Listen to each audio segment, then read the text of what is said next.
Well, I'm extremely happy to be here, and thank you again for inviting me to come, and I appreciate the opportunity. My wife, Mary Lou, is with me, and we live in a little place called Rogersville, Alabama. It's about this big. Just north of Rogersville is a little place called Anderson. We're in the rural area. Our church there, the Anderson Church, is 200, 220 on Sunday morning, so most in that area are Christians, and we're very thankful to be where we are. And we've enjoyed the work there very, very, very much.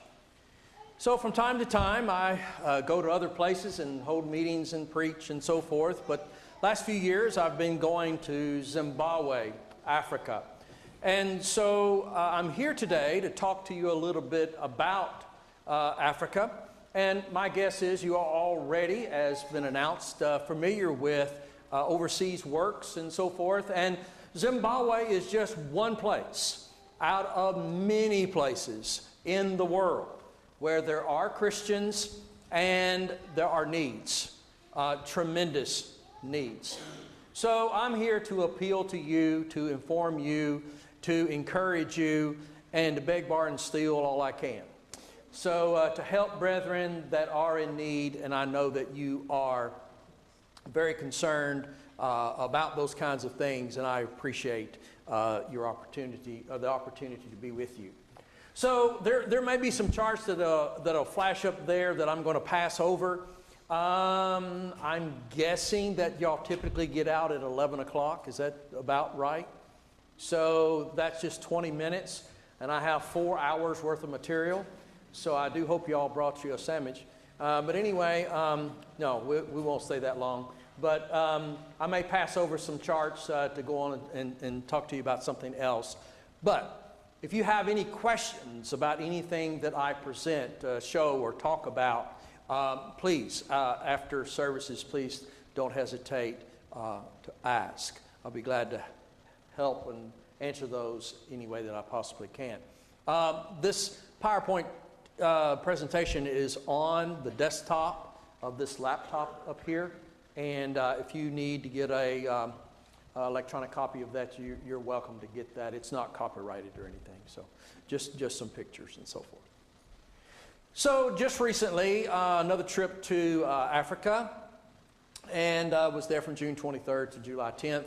And these are the fellows that, can these two lights here be turned off, or does it turn off more than that?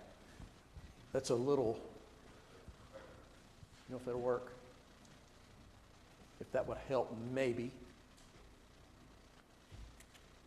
Yeah, that helps some.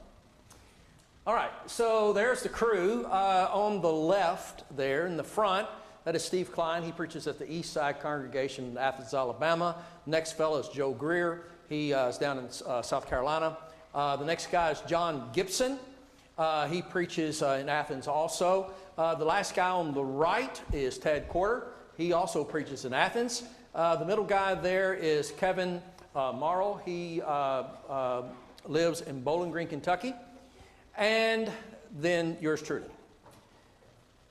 We went to Zimbabwe, and probably most of you are familiar with where Africa is. Maybe not where Zimbabwe is, but it's a fur piece over there. It's about, time you add and subtract and carry all the twos, it's 9,500 miles one way.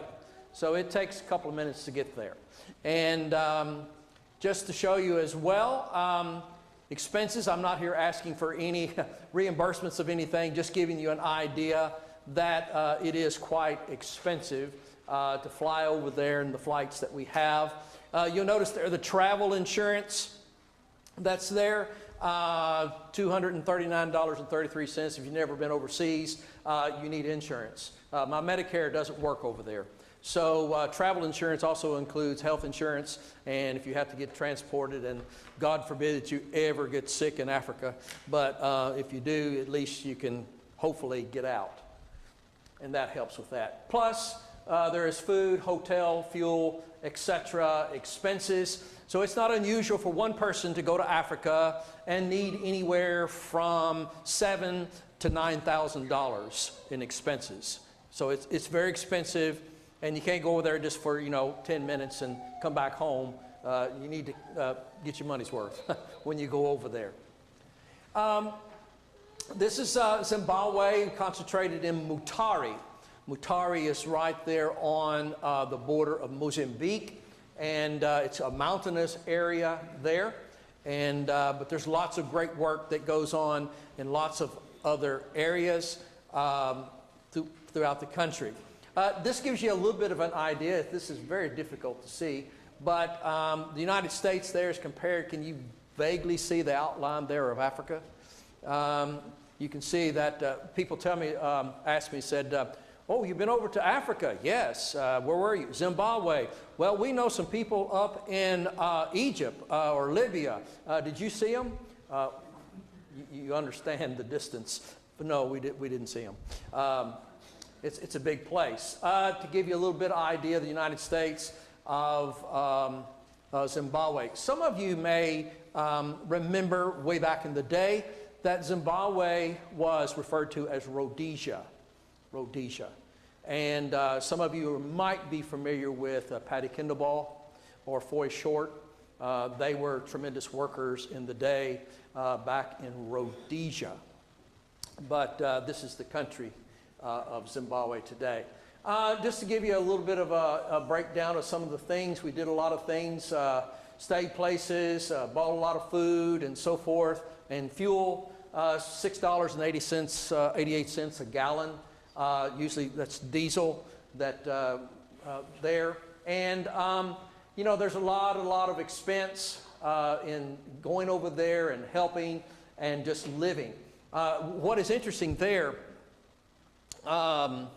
if you go someplace where you can buy a meal, those places are expensive.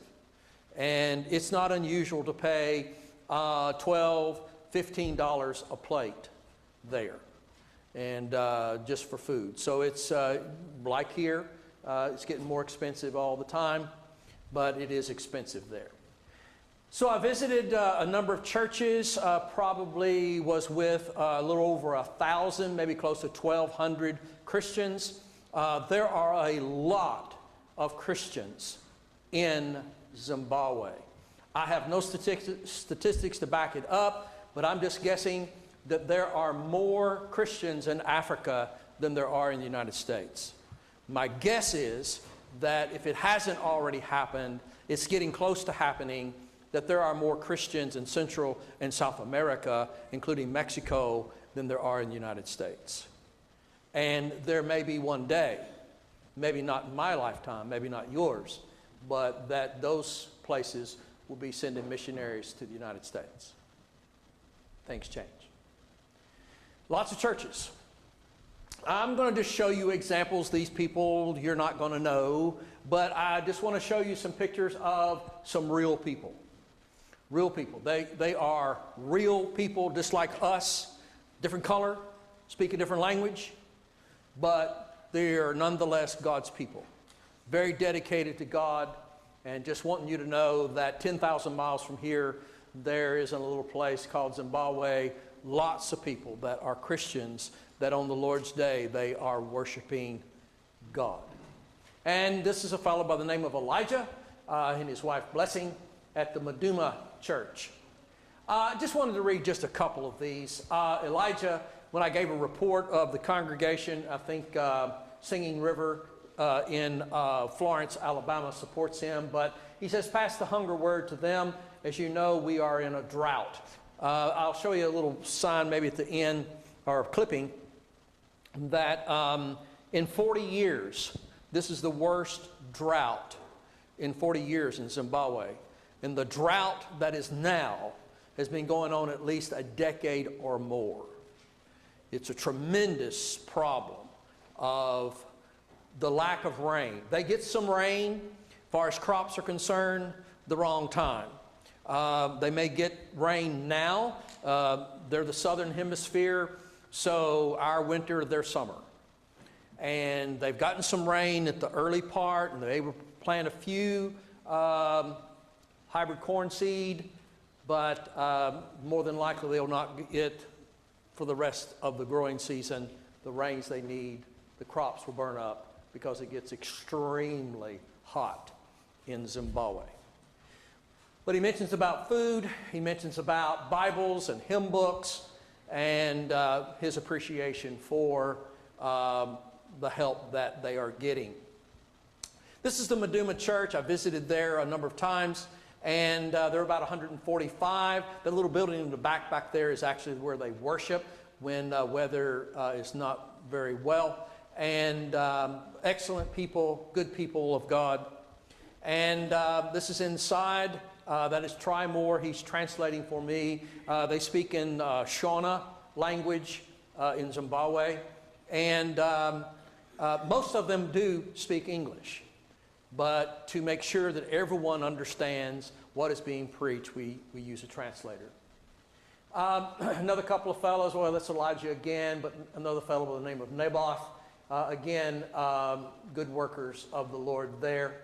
And similarly, statements made. Now, this is kind of a typical church building. If they can afford the poles and the tarp, that gets them in out of the sun, and if it is raining, protects them a little bit. But typically, normally, you see these folks sitting outside the little structure there. They'll just sit on the ground, and they'll sit there for hours. When you preach and teach, and they usually are waiting on us because we're always late getting to a place. But they'll sit there and wait, and they'll sit there and worship and never complain, just sitting right on the ground, right out in the heat. It's amazing. Their patience. I took a picture of this just to show you. If you are in any way connected with brethren in Africa, especially Zimbabwe, this right here is a toilet. The government allows brethren to meet, doesn't interfere with them. They have a president, they have a parliament, but the president is more of a dictator. He's not a good guy. He doesn't help his people. He's filthy rich. You get the picture. It's a third world country. Happens all over the world, okay? But in order for them to meet, they have to have a toilet. That's a concrete slab with 2 holes in it and a big dugout underneath, and these concrete walls in a tin roof, okay? So if you have brethren that will request of you, we need to have $3,000 or $4,000 to build a toilet. And you're thinking, what? These people are starving and they need Bibles and you want money for a toilet? Are you kidding me? Well, here's the deal. If they don't get that money to build a toilet, they can't meet. Okay? So it creates an essential thing. All right? We have Bible studies with the men there. There's about 32 men come together. And this time it was at Forest Hills, near the Mozambique border, up in the mountains. And a very pleasant area for us to be able to meet and to study the Word of God. And when we teach these classes, we're able to just speak in English. All of these guys are very, very well read, speak a couple, 3 languages. And so it's always very, very beneficial. They have a good, at this particular place, had a good area for us to meet and to study all sorts of things. And I will tell you this quick little story. From time to time, when Steve and I and others are teaching, one of the brothers will raise their hand and say, Brother Sallee, we need to discuss this. Well, they're not asking me to discuss, they need to discuss it. So I back off, and then they start talking in their native tongue. And they talk, and their native tongue can sound kind of aggressive when they're just talking normally. In other words, it's kind of like, I love you very much. You know, it's just kind of one of those languages. And so they have this conversation going on, and many of them are talking, and they're very emotional and so forth. And then when they're done talking, they'll turn to me and say, Brother Sallee, you may continue. Now, I have no idea what they said, what they're talking about, or whatever, but they're working it out. Whatever we've been talking about, they're discussing it, and it's really, really, really good. And these are the four this past time that led in the classes there at Forest Hills. 30 preachers, I think it wound up actually being 31 or 32, but they get some meals. They get one night in the hotel there, and we have a conference room, and it's $4,700. Everything you do there is expensive. It's very, very expensive. It costs lots of money to do those sorts of things. So again, if you're supporting some guy or going to help some guy, and he's going to go over there, he's going to be asking for this and that and the other, and you think, wow, that's a lot of money, and it is. It is a lot of money. It costs a lot to get there and a lot to get back, but once you're there, it takes a lot just to do anything. Okay? This is the Matika Church. They have about 230 members here in 22. I've been there a few times, and they're meeting outside when the weather permits, and they have a building as well. But a couple of fellows there, and one in particular that I want to mention. Does this have a round button? Oh, there it is. Jabulana Tozola on Mark had some association with him, communication with him, and he brought it to, I think, the attention of the elders here, maybe, and that's kind of why I'm here, is he's needing support and help and so forth, but he's a part of, and most all of these preachers work at more than one church. They preach for several different churches, and they travel many, many kilometers every day. We talk about having Sunday services and maybe a midweek service, Bible study service. They usually meet every day. So they're constantly driving anywhere from 150, 200K a day, preaching, teaching, having Bible classes with churches. Now, when you talk about something like 200K, that's a fur piece.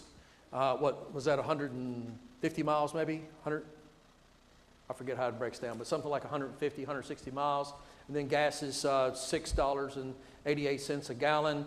The problem is not just like going from here to Louisville or something, or here to Bowling Green. It's the roads. The roads are really, really, really bad. And I'm not sure that my liver or my pancreas is in the right particular spot. If I was to have an MRI, it's probably relocated in some other, because the roads just jar you and shake you to death. And it just, when you go someplace, it takes a long time. Now, what am I saying? They got to have a way to go. So they may request a car. Cars are not cheap. They may request a motorcycle. Say, well, can't they walk? Yeah. How long would it take you to walk 150 miles? You follow what I'm saying? And they work with all these churches. They're constantly going. They're constantly evangelizing. There's a lot of work going on over there. Plus, they're hungry.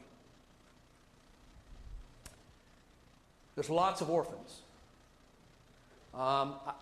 Most of those in the first third, 2/3 of that picture, those are all orphan kids.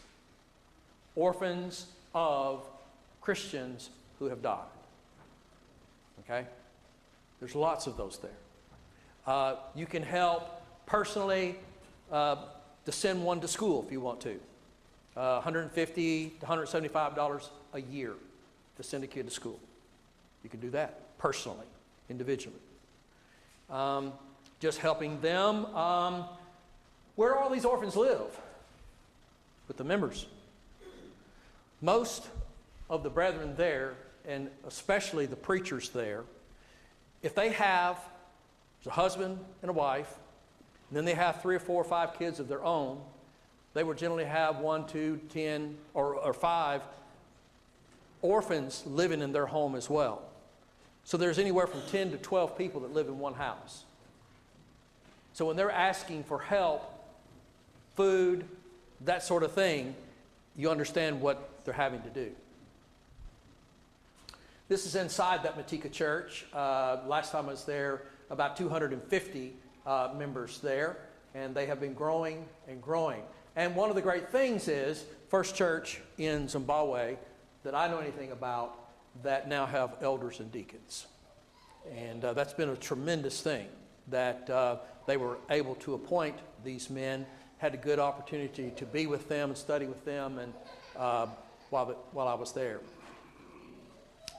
The fellow that I introduced to you a while ago, his name is Try Moore, and he translates for me. He is my bodyguard. He is my driver. He drives me everywhere. He's just a great worker. And so I said to him, I wanted to do something a little bit different this last trip, just a few months ago. I said, maybe we could get, 8 or 10 guys to come over to your house, and we just have a day or two of studies together, personal studies together. And he said, oh, that would be great. That would be just great. And so I get over there, and I said, did you get it set up so we can be at your house and have the studies? And he says, yes, we got that all set up. And I said, how many did you get to come? And he said, 80.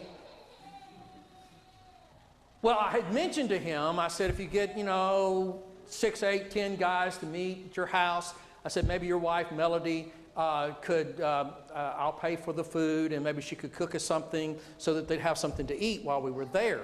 And he said, yeah, that's no problem, no problem, no problem. So when he invited 80 people to show up, I said, how much is it going to take to feed these guys for 2 days? And he said, oh, probably $800. And I went, oh, okay. So just reach in your luggage there and pull out another envelope that's hidden under your socks there, and find some money to pay $800 for food. And so they go out and they buy food, and I have Bible studies with them, and we studied 2 days on leadership and so forth. And it was just a really, really great study together. And these are the men there. So there's lots of activities that we do. These are the women, some of the preachers' wives. That's how they cook the food. You'll notice there the wood fire. And this particular pot here, you see it's white and stuff. This is the sudza. Sudza, if you help anybody in Africa, in Zimbabwe, with food, you buy mealie meal. Mealie meal. Mealie meal is ground up corn. It's like grits. Okay? Now they will take that, it's like a 10K bag, 22 and a half pounds. They'll take that bag, and then they boil it and beat it, and I don't know what all they do to it. Then they make it mealie meal. And when they eat it, it's tremendously high in carbs, has no protein in it or anything. It's just ground up, cooked corn. And most of the Africans there,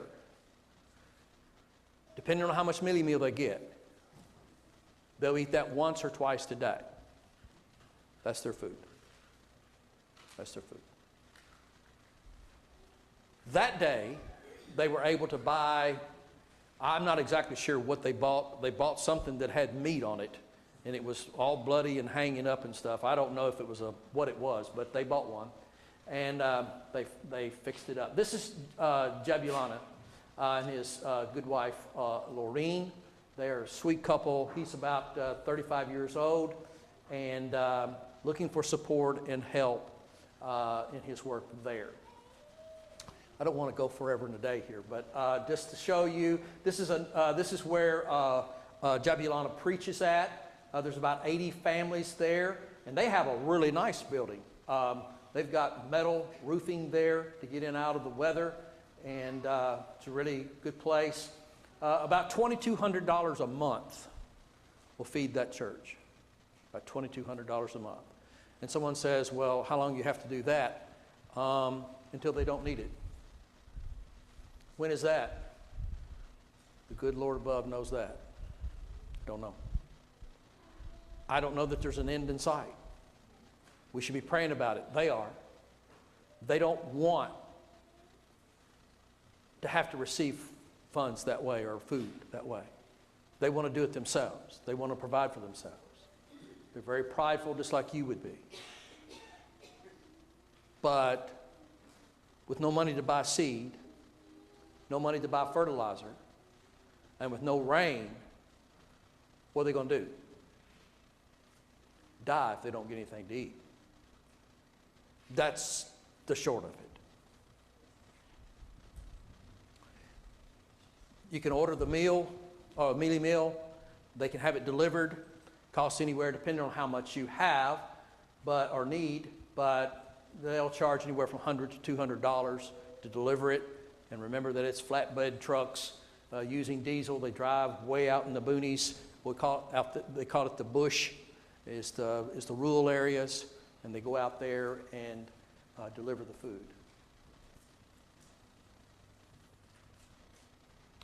Mealie meal costs, you'll see there per unit. Here, this is $6.60 for one bag. You can pay, depending on how far they are out and which store they buy from, can be from $6.60 to $10 a bag. So it can be very, very expensive as well. Let me just add this real quick. I don't know if you're helping now, who you're helping. That's none of my business. But if you do get involved personally, or if you do get involved collectively, whatever you feel about Facebook, it's a major important tool to communication with Africans. You would need to get on Facebook, and you need to use Messenger, and you need to become friends with the person that you are helping.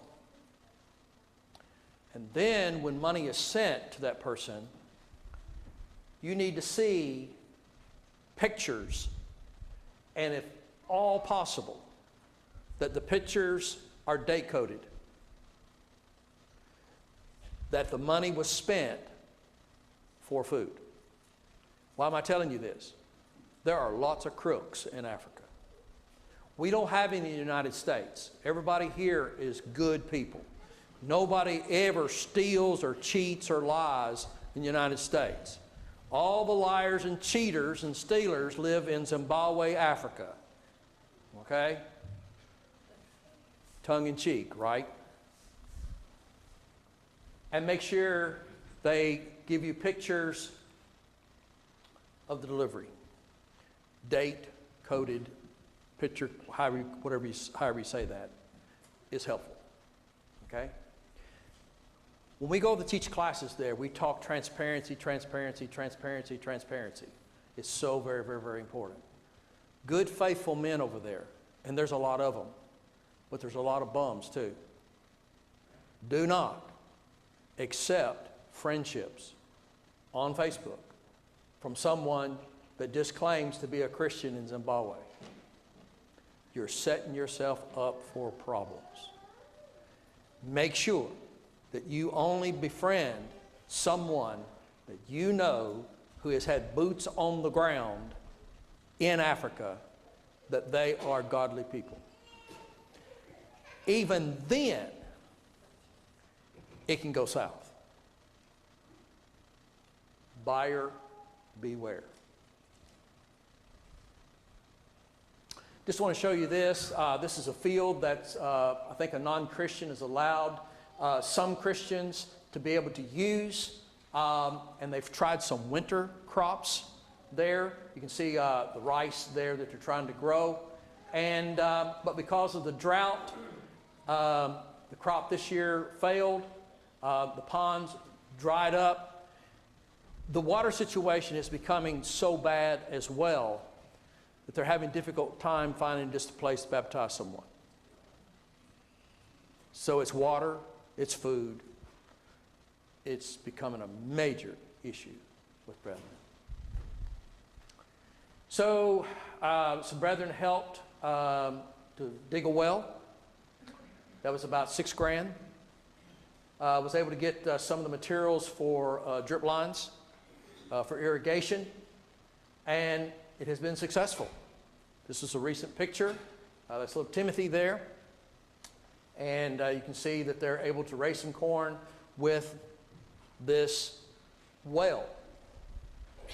The problem with so many other wells that have been dug through the years, when you have a lack of rain, the water table levels drop and drop way below the depth of the wells. This well was dug deep enough for now to produce some water. So when they do that, obviously they can do some irrigation. They also got some place to baptize people. They have a little pond there. They're putting the water in, so forth. Total there, probably around $9,000 to make that happen. Now I'm telling you all of this to simply say, anything and everything you do to help individuals or churches there, water, food, support, it's expensive. It's expensive. They do have cows. We've hit them a time or two in cars, and that's fun. They do have some cows there, but cows in Africa have the same problem that cows here have. They have to have something to drink and eat. They do have some goats and sheep, chickens, but they have to have something to eat. They have to have water. Last thing I'll cover and then I'll quit. Got, again, 3 more hours I could tell you. Why don't they just move someplace else? That's a great question. I've been asked that 100 times. Well, number one, they don't have the money to go anywhere. It costs money to go and do anything, anywhere, in any country. So to move and to go someplace else, you got to have money. Well, they ain't got no money. There's over 90% unemployment in Zimbabwe. 90%. They have no money. Number two, they live on ancestral lands. They're living on land that they don't have to pay for. They don't rent, but they're living on land that has been in their family for eons. So to leave and go someplace else, what do they got to do? They're going to have to rent something. They're going to have to buy something. They don't have money to do that. Now they can go into some of the cities like Harare, Mutare, Bulawayo, and if they're lucky, they might be able to find a job, but barely enough to pay for rent and food to live there. The next problem is when you move your family to someplace like that and you're in that category, you're very susceptible to criminals. There's lots of death due to that. But they can move to South Africa. South Africa doesn't want them. Next thing is, nobody wants to move to South Africa now. You know why? Because it's a very dangerous place to live. You can move to some of the surrounding countries, same problem. They got nowhere to go. They got no money to get there. What do you suggest they do? Well, they're doing the only thing they can do. Is beg us for help. And if they don't get the help, they die. Now, this is not a good news lesson, other than to say this. I've been fortunate enough in the last several years to go lots of places and to preach and to teach and to talk about just one area in this great world where there are many Christians who need our help. We are greatly blessed, brethren. We are greatly blessed. We have more than we need. And that's such a blessing. But what do we do with what we have more than we need? It's just possible that what Esther was told by Mordecai, maybe, just maybe, you're in the spot, in the place, to have what you have for a time such as this. My guess is this congregation is a very giving church. My guess is that you're helping other people. I wanted to bring this to your attention about brethren 10,000 miles away that love the Lord, trying to get to heaven, and they need your help. So whether just one of you helps or the whole church helps, may God bless you. I'll close with this. When I'm preaching over there, one thing I've noticed about Africans, they're not the same color as us. And that's not what stands out. You don't see color. If you see color when you go to Africa, don't go to Africa. You see precious souls. And I'm going to tell you what I see there that in lots of places in America I do not see. Is happy brethren. I'm not talking about here. I'm talking about over there. A lot of churches I go to in the States, brethren sit here through a sermon on good things and encouraging things, and they have this facial expression and this body language of, acting like he was raised on a dill pickle or something, just sour and bitter and down, and I'm thinking, what in the world?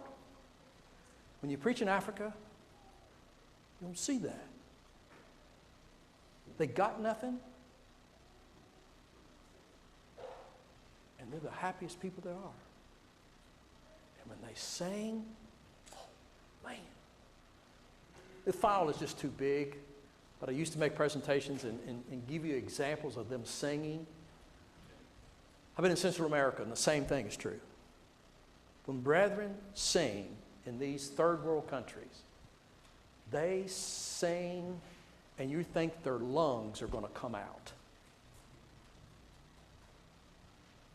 Here in America and everything we've blessed with and everything we've got, sometimes I can't even hear anybody singing. There's a connection or a lack of it. How blessed we are. And they realize it. Are you a Christian? When you're a Christian, when you're a disciple of Jesus Christ, there's only really one thing that's really important. And that's going to heaven. When I talk to brethren there about going to heaven, they smile, they're excited, because they've got nothing else to hope for. Nothing.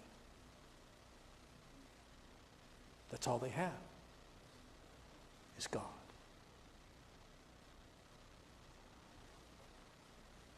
Do you have God? Jesus said, unless you believe that I am, you will die in your sin. Jesus said, I tell you, nay, except you repent, you shall all likewise perish. Jesus said, if you'll confess me before men, I'll confess you before my Father, which is in heaven. Jesus said, he that believeth and is baptized shall be saved. Jesus said, be thou faithful unto death, and I will give thee the crown of life.